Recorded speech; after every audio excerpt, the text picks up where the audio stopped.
My name is Eva Johnson, and if you don't understand me, please ask me in the comments to repeat myself. This is gift. It is a gift from you to me. I remember feedback is a gift. But I have known Carmen for really through social media. We have not very many in the beginning we met. But since then many years have passed, but I have learned a lot from her, and I have asked her to share her experiences. Thank you, Eva. And if you wonder, I had a stroke January. Will be 2 years. But I always share that with you. Have to come back, okay, and hear my story. But right now, we want to hear her story. Thank you all again for tuning in for Stroke for Healing. We have an episode part 2 with the lovely Carmen Daniel Jones and my co-host, really the main host, Eva Johnson. So just to preface the conversation, Carmen has, if you've already watched part 1, it was fabulous. I was having my Oprah crying moment most of the time during the call, but it's the overcoming of adversity to appreciate how God can really push us beyond our limits to appreciate Him is what you're going to get from that episode. But this episode, a little different twist. And, it actually came as a request. The topic is for Eva, is because she's in transition mode. Like many of you probably have family members, or you yourself are in transition mode, going from I'm used to myself being like this in the past, but now I'm having to adjust, whether I'm learning to talk or I'm learning how to walk, or people don't know how to understand me. They're ignoring me. They're speaking to the other person, or now I'm in a chair, a wheelchair for some reason, and I just don't know how to adjust to this life. And I don't know how to be patient with myself and with others as they adjust to my life. So this is going to be the somewhat of the topic. We're making some how does Carmen travel as well. I heard that you have traveled in the past, so we should see how that goes. Carmen, you're back. How are you doing today? I'm well. Thank you for having me. I'm glad to be with you. Absolutely. Hopefully it hasn't been such a long day for you. Well, not too long. It's I had to go to a family celebration of life this weekend in Jacksonville, Florida. And so my brother and I decided to drive from Atlanta. And so I still feel a little sluggish, but I'm fine. Thank you. I understand my family lives in Jacksonville, so that's not a very scenic ride. So I get No, it. it is not. No, it is I not. get it. Well, thank you. As we preface on the call is, I don't know what you feel comfortable sharing with the world, but definitely I think just some encouragement or some inspiration around practical steps on how to go from, or at least learn to adjust or accept or heal, mourn, grieve the old typical you to this new beautiful you. I think it's all beautiful, even though I know it may be easy for me to say because I'm probably the only person on this call without a visible situation, right? But definitely just would love to hear how you've navigated over the years. What did it take? Well, I think when we last met, I shared that I became a paraplegic at 20. So, now that I'm a parent of a 21-year-old, I can confidently say my frontal lobe was not developed. I wasn't mature and wise, but thankfully, God in His grace has given me some hindsight. And it's really, really hard for me to wrap my brain around the fact that this November 30th, it will be 38 years Oh, as a wow. paraplegic. And I remember back then thinking I didn't want to live like this. I wouldn't quite say I was suicidal, but I just wanted to like sleep and not wake up, like something painless, right? So it was hard to accept. I think perhaps I shared, I'm 5'10". I used to run up the stairs two at a time. I played basketball. I was fairly athletic. I ran track. I played field hockey when we lived in New Jersey, and it was just very challenging to get used to my frame and my body being completely different. And I was sharing this with a friend recently. After the accident, I was in the hospital before I went to rehab, and I was at the University of Virginia Medical Center. And my friend said to me, I was wallowing, I was low, and she said, "Look outside your window." And she said, "What do you see?" And I said, "Oh, students going to class. I see people, driving and doing what they do." And she said, "So what does that mean to you?" And I said, "People are living their life." And she said, "Exactly. You have to decide you want to get back in it." And so that was really a kick in the pants for me to recognize that things were different. I still had my arms, I still had my arm strength. I'm a paraplegic from the waist down. I wasn't really fully ready to grasp emotionally that for the rest of my life, I would be using a wheelchair. So probably not unlike some of the people who listen, I sought all sorts of ways to walk or get physical therapy or do heroic things to really change my situation. But when it became clear to me, well, let me back up. So less than a year after the accident, I went back to college, which was one of the best decisions.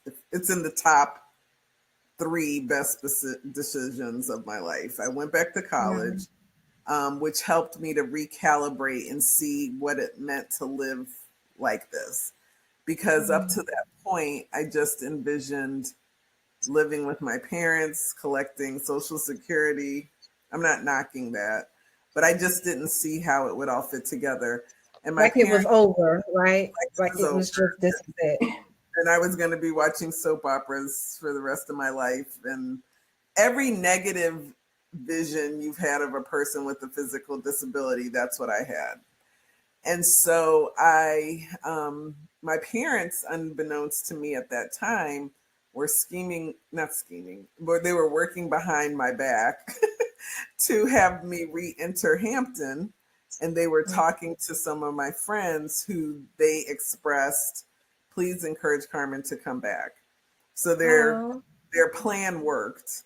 The president of the university at that time, who only retired 2 or 3 years ago, so he was there 44 years, he called my parents and said, "When Carmen's ready to come back, we're ready to have her." So that is my big heart full of gratitude to Hampton University. And so I did go back, and my brother was an incoming freshman when I went. So that helped, I think, my parents have some peace to know he was near. And I just sort of got back into the swing. Sure, there were no curb cuts in 1987 on campus. Right. Sure, there was not an accessible dorm.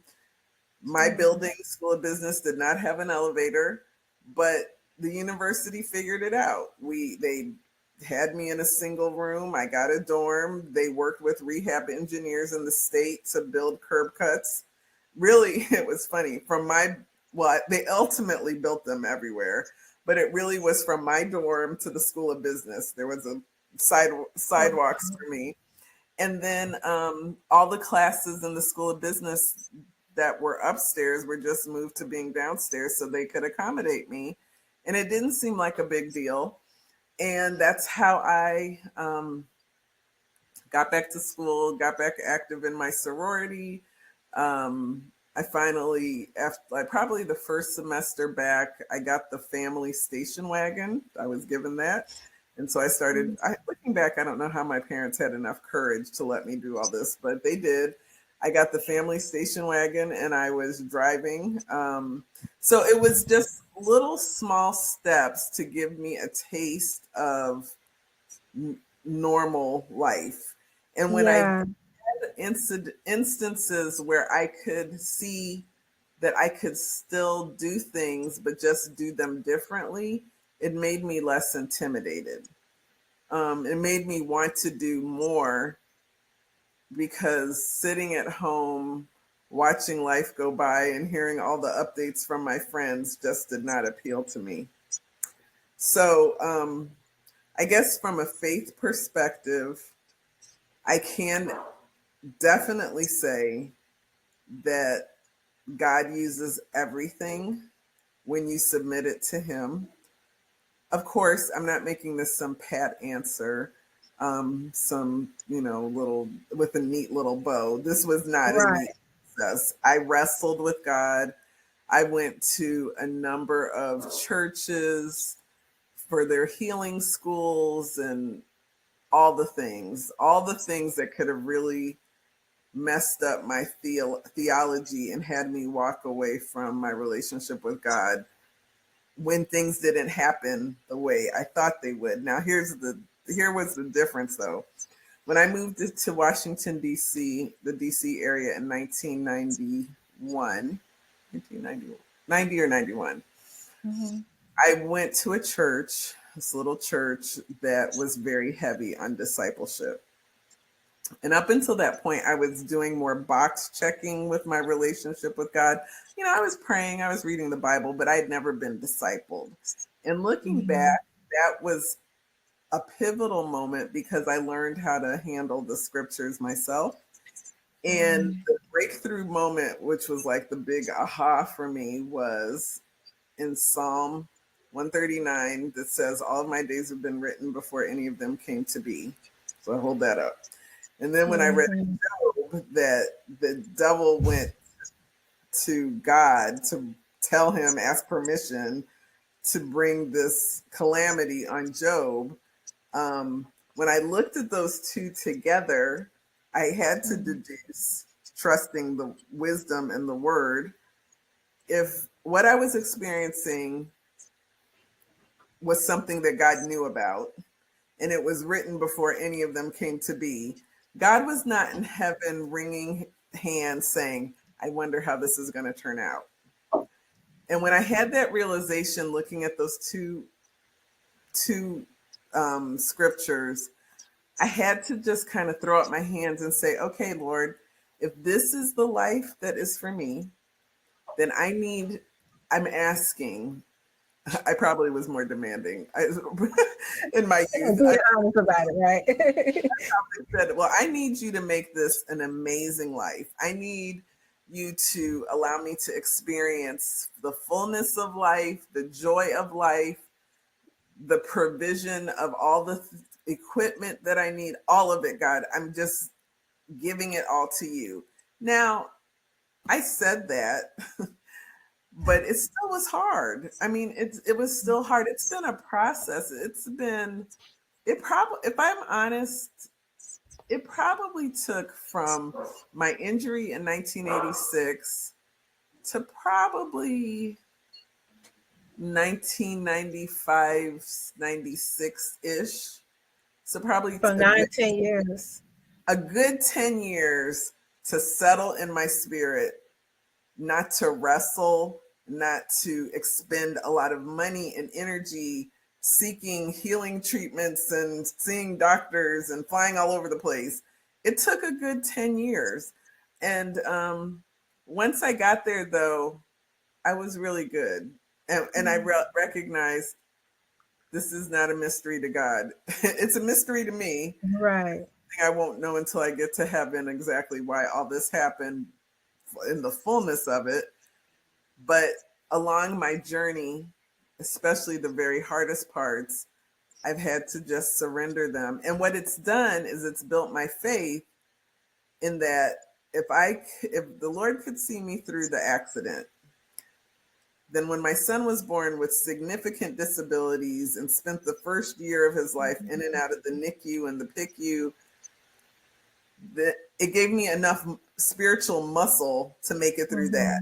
And then when my son died, now that was hard. That one, I can't lie. That took me back about 25 steps. But if he could get me through each of these things, I had to trust him because he had a pretty impeccable track record. And with that realization, it became easier. It's not easy, but it became, if I would get out of my thoughts and not let my fear take over my thoughts, Yeah. I could objectively look at God's hand and say, it's going to be all right. He will take care of you. He will take care. And he has done amazing, better than I could have asked or thought or imagined. Just amazing, amazing. You are a miracle. I am. You are a miracle. I say that with humility, Eva, but I am. I own that, and I recognize that I am because in large part, and I think I shared when I had cancer in 2022 and I became septic and my doctor was praying that I would live. And I did. That was a miracle. I should not have been here. I didn't really realize then, and it was good for me not to know how serious sepsis was. I only found out after when people would say, "Whoa, you had sepsis." And you like, what? Yeah. And I thought, oh gosh, okay. But I can say with humility, I receive what you're saying. It is a miracle. And I guess the last thing I will say, and again, this is not some neat and tidy answer, but I can say this. My brother said to me yesterday, he said, what would you say is how you've made it? You know, people know you as strong and resilient and all that stuff, but what would you say? I said, it's not me. I am not naturally gifted to be the strong one. I am not I cry at everything. I mean, that's consistent, a commercial, a TikTok, something, I cry. I'm tenderhearted. This is not me. This is all the Lord. I don't know how to describe it. He's just wired me with the thing that has allowed me to get through it. And there've been some times that it's been ugly. There've been some times when I'm like, I don't want to deal with you. I don't think I even want to be a Christian. And then I would get my sense back to me and say, well, where are you going? Where are you going, girl? What you going to do? Right. And I realized I'm so far into my relationship with Jesus that was just, it's like a teenager who says really crazy stuff. And you're like, okay, bet. Go ahead. Do it your way. Go ahead. But no, I had to come back to my senses and get myself together. Have you ever had a traditional caregiver, caretaker who had to look, I guess, after your needs for an extended period of time? So the short answer is during seasons, yes. For the most part, I live alone. Well, my daughter lives here, but I've been independent. When I think I shared about when I was septic and I had to have the amputations. I had to have a caregiver because for 5 months I could not wear prosthetics. And for me to get in and out of my wheelchair, I needed something to ground me or else I would fall. My arms were not that strong to lift my body on and off, a commode or into the bed. So I had to have someone help me. So I've had episodes of having a caregiver, but it hasn't been something I've consistently had. And it's been around specific health incidents where I've had one. How was that relationship? Did did y'all get along? Did you find yourself, do you always feel like you was grateful to the person in that part when you lost it, when you didn't feel independent, having been so independent? Um, you feel grateful.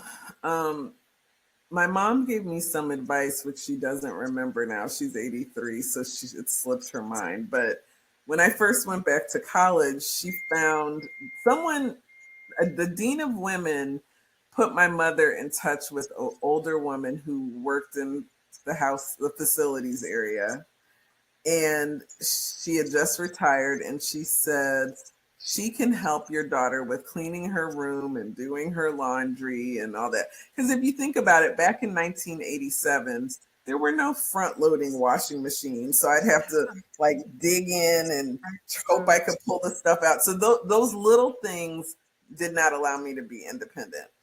So Miss Maupin, Teresa Maupin, Maupin, not MOP, she would come to my room twice a week and help me with the cleaning of my room. Um, and then and my mother said to me, because I needed to go to therapy, physical therapy and stuff. And at that time, my insurance company would pay a stipend to someone to drive me where I needed to go. And my mom said, you want your friends to be your friends and let them be your friends, and let all the other people that help you, let them do the heavy lifting. And that was really good advice because I could keep those relationships separate.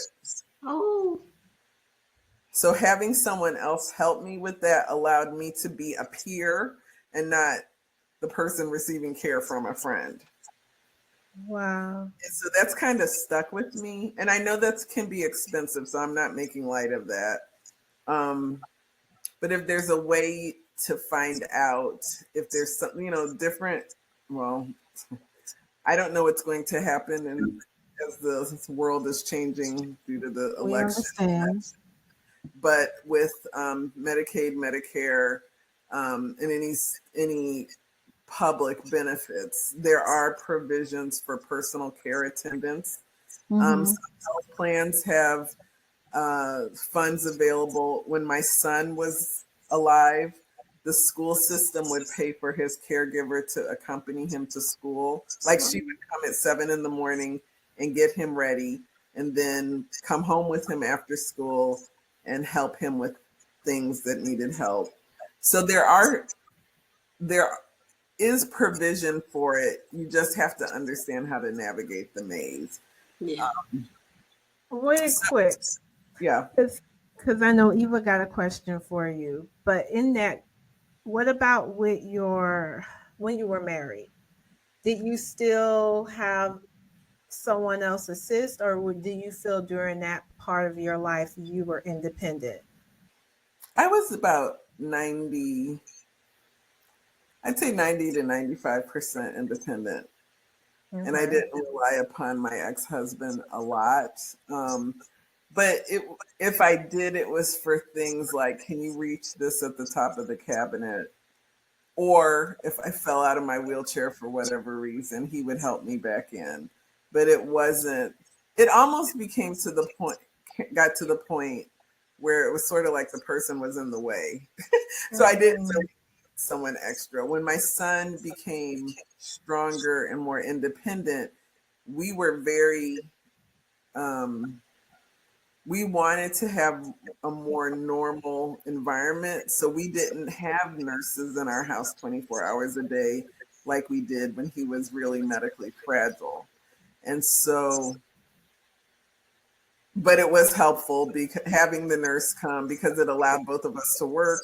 It allowed both of us to be able to do what we needed to do, knowing that he was in someone's care and he was safe.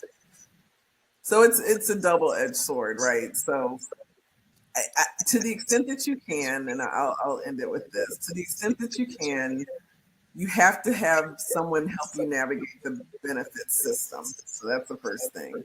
And see what you qualify for. Once you understand what you qualify for through your personal insurance or through Medicaid or Medicare or both, then you have to identify the person to help provide that care. In some states, it can be a family member who provides care, but they're paid, which also takes the weight off because someone's getting compensated for care. Okay. So in a nutshell, if you can keep them separate, your loved one, let them be your loved one, and let someone else help you, and they're compensated in some way, even if it's an hour a day or 2 hours a day. That helps to create some normalcy in the dynamic of the relationship. That's some beautiful advice. Oh, go ahead. You good? You good, Eva? Well, one of the things that we're gonna in the future, we're gonna have little caregivers say how they can be helpful. But for right now, I and Jen, we met through travel. Say that one more time. I said, in the future, we will be talking more to caregivers. Okay. But right now, before we close out the sessions, I want to talk about travel, because Jackie and I met through travel. She owns her business and I own my business. We just became friends, even though we had competing businesses. We were not competing, ma'am. No, we did not have competing business. I meant to say non-competing businesses. Thank you. Yes, right. Thank you for You good. You But good. how was it in regards to your travels?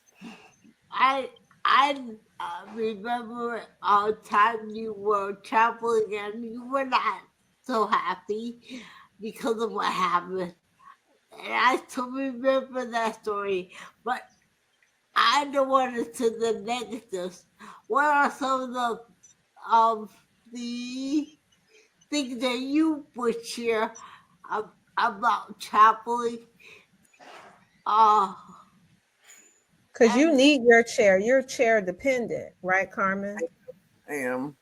If I'm not in the chair, I'm on the ground and I cannot move. And the reason I bring up Carmen is because you never know when people I follow her for many years and she didn't really know me, but I still follow her. And now it has been very helpful for me to hear her story. If she can make it, I can too. Absolutely. Okay. I think peer support is vital, because any of the big moves that I've made, and I don't mean like what kind of moves, like a type of surgery or moving to a new area, having a baby, that was a big one. Like, could I get my courage up to have a baby? What has helped me beyond hearing or reading about it in a book or website was speaking to someone who'd actually done it. And like Eva said, if they can do it, I surely can figure out a way to do it. So with regards to travel, Eva and Jackie, I'm thinking back to one of the very first trips that I took outside of a rehab setting. So of course my parents had to pick me up from Virginia to take me back to New Jersey. The big thing there was just knowing what medical supplies to take with me, or to keep nearby, you know, using the bathroom, finding an accessible bathroom. Like it's there. Travel requires some planning, and there's like a lack of spontaneity. So, um, and back then, again, rest stops didn't always have accessible bathrooms. So I don't know. I can't remember back that far, but I don't know what we did in the 9-hour drive from Virginia to New Jersey in terms of, okay, where do I use the restroom, or where can we go get something to eat or something like that. Do you like keep cleaning supplies with you, like I'm that germaphobe. Sorry, my questions are a little different. But do you keep those kind of things with you, or suggest keeping those so that you can be comfortable in the process of doing all of this stuff? Yeah, and unlike 38 years ago, there's so many websites that help provide guidance on travel. There's a guy named Corey Lee. He has a website called Curb Free with Corey Lee. He has muscular dystrophy, and he has traveled, I think, to 6 of the 7 continents, and he has a powered wheelchair. So this is not those wheelchairs weigh 300-400 pounds. So this is not an easy thing. But he's gone scuba diving, and he's done a whole lot of stuff. So I think it's just finding the rhythm, and I would say probably start first with domestic travel.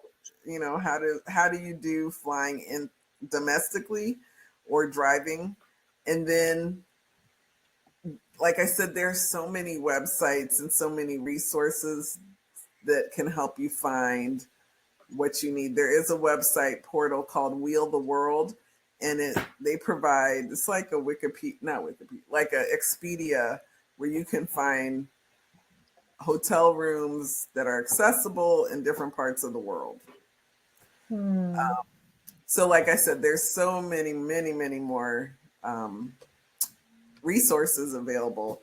But I think in this day and age, it just comes down to feeling comfortable and saying, yes, I want to do more travel. Now that as I age with my disability, the things I could do at 25, I can't do at 58. I mean, I remember going on a missions trip to South America to deliver wheelchairs to people in Santiago, Chile. And they didn't have a wheelchair accessible van. And I don't know how I did it. I got into a bus, like I transferred the big wheel. There was a big wheel in the front of the bus, and I'd kind of transfer and lean on that, and then pull myself up into the seat. I couldn't do that now. Couldn't do it. Could not do it. And that was for like 2 weeks. I did this effortlessly. I was skinnier too, but anyway, that's another day. But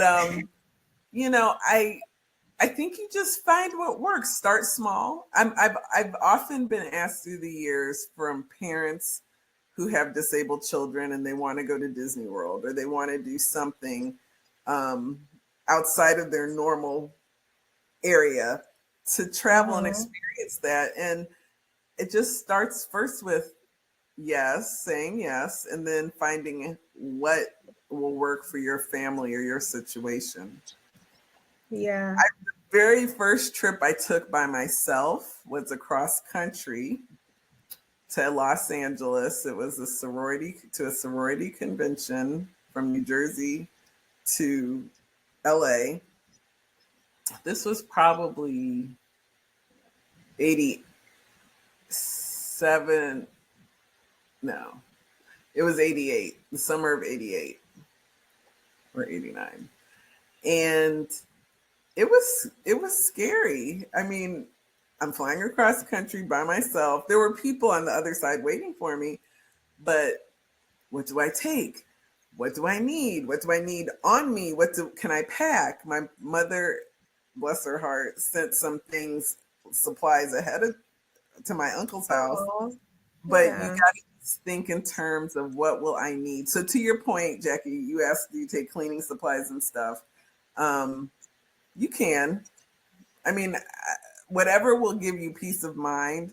And the airlines are pretty generous. Like I have a tub bench that folds and I carry it in a case, and they'll say, "Is this a piece of medical equipment?" I guess technically it is. So I say yes, and they don't charge Mm-hmm. me extra for that. Okay. So it's No, that's good. yeah. So I hope that wasn't too long-winded, but I think just getting No. instead of just realizing what you can do. Well, I I think what I go, hear, okay. I'm sorry, I think what I hear is you started this in the 80s when I did. there wasn't, I don't think the ADA was out then, right? Wasn't There not was, till 1990. see, and so having navigated, everyone who's listening who has any doubt, it's very much possible. I think you said something that we didn't comment on. You said when your ex-husband, when he would help you back in your chair when you fell. Mm-hmm. And I think that fear of falling is what a lot of people have. Mm-hmm. And for some reason, I'm not saying you didn't have it, you got comfortable at some point of understanding that falling is gonna happen, maybe expected to happen, and you had to learn how to prepare your mind and your body to accept the fall and to recover. Mm-hmm. Um, and that, and what I experienced, I can see that that fear of whatever, fear of falling, failing, all of the such is what's limiting a lot of people. Like I share, I have an uncle who's a paraplegic. I still don't know how y'all drive. I haven't ridden with him yet. I don't know how he's doing it. He's getting from A to B faithfully. So I'm like, Mm-hmm. oh, okay. He has something You called know, hand controls. He's driving with the control that's in his hand. There's I like a don't know. bar. I ain't never seen it. I got to ask him because he hasn't confirmed that, nor has these vehicles look retrofitted for such. Well, some I people think don't have a retrofitted vehicle. They just may have hand controls. okay. Well, that's good. I'm making. You know what? Thank you. Let me just ask more questions before I start assuming what he does and doesn't do. But I just know that it's always like he's coming up, and then I see him like getting his legs and putting them here, and getting the chair from the back of the seat, and then putting it here, and I'm having. And I'm like, how do you even get out your house to do all of this? And I'm out here helping you. It's just, it's an amazing thing to witness what you're able to figure out and to do. So you're definitely a testament to not having the conveniences of today's technology and Well, I engineering. mean, and there are people that were older than me who had far fewer conveniences, and I bow to them. There was a dear woman I met. She passed away this year. I met her when I facilitated a focus group. She became a paraplegic in 1960 when she was 13 years old. Mm. She was in a church play, and she was an angel for Christmas play, and the cable broke and she broke her back. And she, think about it. There probably weren't a ton of rehab facilities and all that stuff, but she went on to college. She graduated from college. She got married. She had 2 children. She was a foster parent. She was a chaplain of a correctional facility. She Oh, wow. they had, I think, somewhere in the neighborhood of 30 foster children. Like, she was a boss. And she did Yes. it before the ADA, way before. And she did it, I said, well, how did you go to the bathroom when you were in school? And she said she would time her classes. She structured her schedule in a way that if she needed to go home to use the bathroom, she had enough time.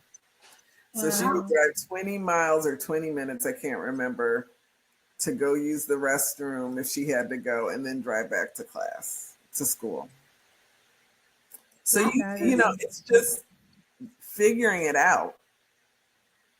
There's certain things I do now that I probably didn't do when I was in my 20s, like let me think of an example. Probably things like the way I reach for things. When I was younger and I had greater range of motion, I could reach the cabinet and it didn't hurt. Now stuff can kind of hurt and ache. Mm-hmm. So now I just use a reacher. I have a reacher and I use that and I just kind of gently place it up on plastic containers on the shelf. Of course. Yeah. You just kind of troubleshoot. And when my daughter was little, I used to call her Little Hands. I'd say, "Come here, Little Hands." And she would hop into my lap and stand up on my lap. And I'd give her the plastic container and grocery stores too. I was like, okay. I'd hold her up and she would grab it. You just get the red one. I read in a parent magazine that parents who have children who are wheelchair users to buy Oshkosh overalls for their kids so they could pick them up like a cat, like the back strap, pick them up. Totally worked. Totally worked. Wow. So it's just figuring it all out. It makes me think about one of our things is to think differently. You have to think differently. Totally do. Yeah. You totally do. But the good thing for you, Eva, is that people like me had to figure it out. There are I would suggest you go to a magazine. I'm on the board of this organization called the United Spinal Association. We have an online publication called New Mobility. And it's for people with a range of physical disabilities, primarily wheelchair users and slow walkers. And anything you need to know about is in that magazine. Is it newmobility.com? It is. Okay. It's like a lifestyle. It's a hip lifestyle magazine, I would say. Okay. Thank you for sharing. Absolutely. We appreciate that. Absolutely. Because one of the things, there are not a lot of,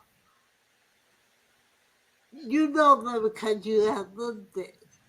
But for new people like me, it's good to hear about the things that are out there for us that maybe we don't know about. So thanks for sharing. My pleasure. My pleasure. Okay. Well, we're getting close to the hour, so we don't want to take advantage of your time and of the listeners' time. So, but thank you so much for sharing. Is there anything else you want people to know? I would say two things. When I fully gave this, not only my life, but this situation I found myself in to Jesus, it took the pressure off of me. I mean, I had to show up. I had to go through, I had to be engaged and active, but it took the pressure off of me in the sense that I had to trust him to do whatever my request was. And it could be small request. It was, "Lord, please just give us a doctor's appointment with this only specialist who can take care of this specific condition." And, they would tell me, "Oh, we can't see you for 3 months." And I don't mean to make this sound like a panacea, but I, would pray and get a call the next week. "Oh, we can see you in 10 days or 2 weeks instead of 3 months." So just submitting it to the Lord, and then to have a mindset of seeing what's possible versus what seems impossible. I think focusing on everything you can't do is going to keep you right there. You got to focus on, how can I do this? Do I want to do this? Like, I don't really want to ski. I don't like to be cold. So that for me would be a thing. I think I want to try it just because, but I'm not a fan of cold weather. So that wouldn't be high on my list, but I will try. But I think it's just having a mindset of how can I do this, but how do I do it differently if that's necessary? And then being very open to not having the same spontaneity you had before, but still knowing there's a way. And I guess lastly, and this blessed me, and I can't remember if it's in Mark, which of the Gospels it's in, but there's a man who was a paraplegic, and he had a bunch of friends who took him to see Jesus. And when I read that story, I was really struck by the fact that the men who accompanied him and took him, that's so rich. They were intimate enough with this person to literally carry him. And that's need to have that circle. They were intimate enough to carry this man to the Savior. They knew exactly what this man needed in terms of his physical wanting to receive his healing. So there was a level of intimacy. And then, the fact that the room was so crowded, the space was so crowded that they were very innovative and said, okay, we can't get in the door. We're going through the roof. And to me, that's the kind of people you want in your circle.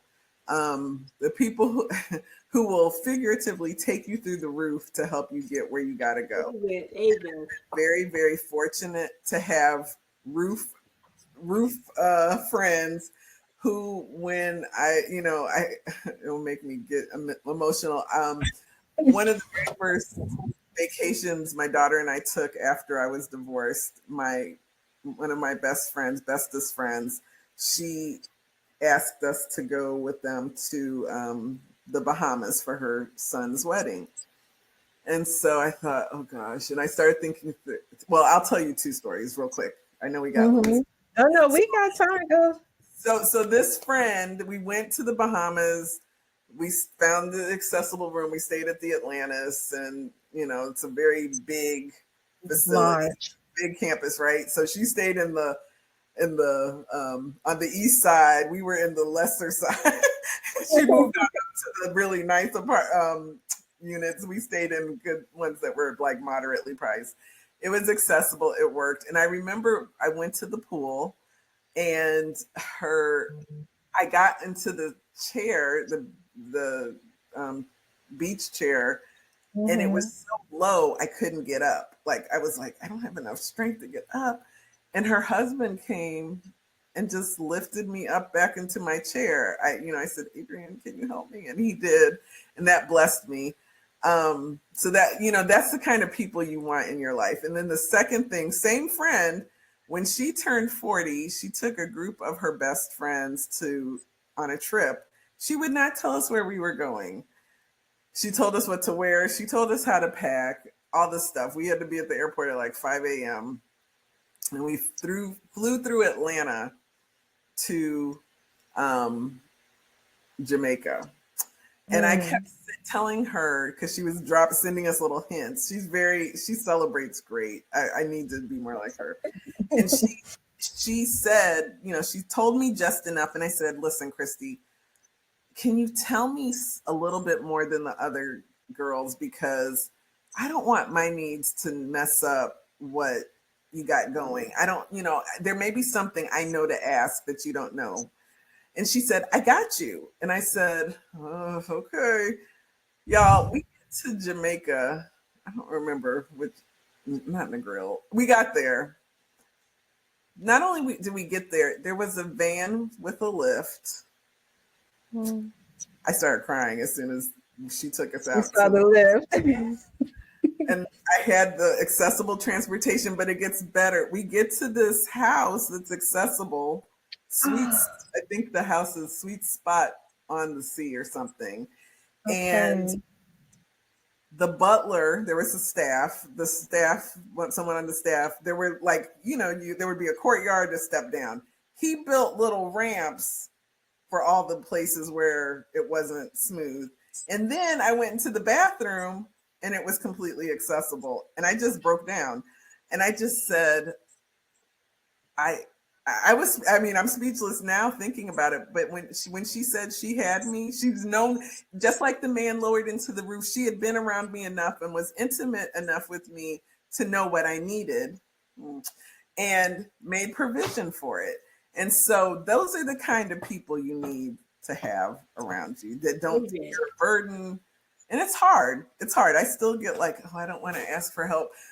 But trust that God will bring those people across your path where they can celebrate with you and not leave you out. So that's what I'll say as parting words. I know that was kind of long-winded, but no, it's great and it's perfect because as you can see, Eva's my girl, I'm her girl, and that's I guess we both each other's roof friends, even though she don't think she can hook me up, she always does still. Yep, and because even for if see, I don't want to get too personal with y'all, but so we're planning for 2026 some celebrations, and so it's going to probably be on the yacht, definitely maybe on the river cruise. And so she's like, I don't know if it's accessible, and I'm like, oh my goodness, girl, I'm actually suggesting it. Okay, I'm suggesting it. So I understand what you can and can't do. You get it now? Because if I got to pick you up myself down the steps, we're going to go do the thing. You just got to let the pride go and enjoy the process. It's pride, I think. But I will say, even not everyone can handle that. I had a friend, a sorority sister, who told me, she asked, I think I said this before, she asked me if I would walk again, and I said, the doctors say I won't, and it was too much for her. And that crushed me then. It crushed me. But someone else came along and they could handle it. So don't if you have the kind of friends who are like, I got you, you got to trust they got you. Yeah. Yeah. I hear you. I hear you. Cry. Take tissues with you, Eva. It'll make you cry and overwhelmed. I will tell you that. But you will have so much more fun. And we had a blast. I never thought I could do that, but it was a blast. So that's great. I'm glad because I know my cousin will be watching this episode, and thank you. Your story actually blesses that. Yeah, that's going to bless a lot of people. So I thank you because I don't know. I know you said you've been doing this for a while. You've been living this life for a while, and it may sometimes become so typical that these little details we're pulling out of you, you're like, I haven't thought about that in years, right? But it's so essential. And so we are so appreciative of you. I promise you, we are in Atlanta together. I just want to be in your presence. I'm so giddy because it's like and let's get Eva on a plane and get her up here. We can have dinner. Yes, because come over. I have an accessible house. You can come over. Yeah, you did. I guess forgot to come to your house. Ain't nobody being accessible over here. So I'm in the mid-rise. It's just that we live like bachelors. So, but but outside of that, no, I would love to, just because I feel like there's a connection, and I just love how you live life. I love your attitude. And something that Eva and I love to end the show with is remember to think differently and to be a blessing to someone else. And you are definitely a testimony to this, Carmen. And we know it's not perfect. We know you're not perfect. We understand you probably made a lot of mistakes. I have. But how you're showing up is just a blessing to us. And so we're excited, and we're just thank you. Thank you. I'm so glad to be able to just add a little win to what you all are doing, and pray that the Lord just bless it and that it will bless other people. So thank you for having me. You're welcome. Thank you so much. Thank you. You're welcome. It makes a difference because some people think they can't do things. Once you can, you have to think differently. You do. Yeah. I would thank you for putting it out. I want to tell people to listen to my podcast. I'm not sure right now when I will be sharing, but we are doing something so weekly, but you can apply to stroke for healing. And I would share my story. I know if I just help one person, if Carmen can help a few people, we are happy we can do Absolutely. it. Okay? Absolutely. You ladies have a great rest of your evening, and let's connect soon. Okay. Absolutely. Thank you. Bye Alrighty. bye. Take Take care, care. Carmen. Bye. Bye bye. Bye.